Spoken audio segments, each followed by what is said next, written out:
background on this. Now, you would know that we have so far requested in the past 1 year, 12 times, we have requested for consular access to Shri Kulbhushan Jadhav. And Pakistan has not been able to provide unimpeded, unhindered and unconditional access. You would have also seen my press statement of 16th of July, where we described how the consular access, the so-called consular access, which was provided by Pakistan, and that meeting that our consular officials had with Sri Jadhav on that day was scuttled. Our consular officials were not allowed to hand over documents to him. They were not allowed to obtain a power of attorney from Sri Jadhav. Thereafter, and in fact, similarly on the other front, in terms of seeking relevant documents in order to file his review petition, we had been advised by Pakistan that they would be handed over to an authorized Pakistani lawyer. Now, these documents were in terms of the FIRs, the charge sheet, the orders, judgments of the Pakistani court, including the Field General Court Martial. So we had been advised that this would be handed over to an authorized Pakistani lawyer.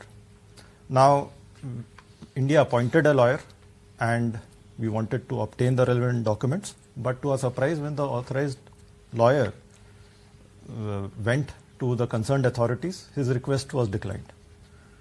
Now, in the absence of both meaningful consular access as well as relevant documents, as a last resort, we tried to file his review petition in court on the 18th of July. However, our Pakistani lawyer was informed that a review petition could not be filed in the absence of a power of attorney and the supporting documents. So what has happened is that Pakistan has also created confusion in terms of the last date of filing. They earlier told us that it would be the 19th of July. Thereafter, they said that it is the 20th of July. There have also been considerable inadequacies and shortcomings in the ordinance which has been promulgated by them.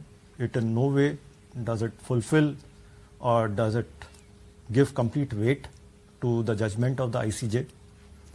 There's also been a considerable delay in informing India. They took about 2 weeks to inform us about this ordinance, and only when we asked did they provide us a copy of the ordinance.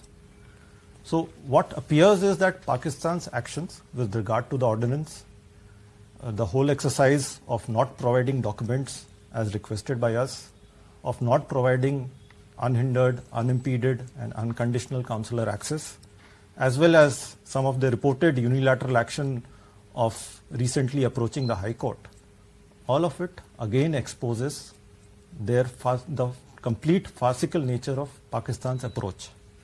Pakistan has blocked all avenues for an effective remedy available to India. Now, Pakistan stands not only in violation of the judgment of the ICJ, but its own ordinance. And in this light, India reserves its position in the matter, including its right to avail of further remedies.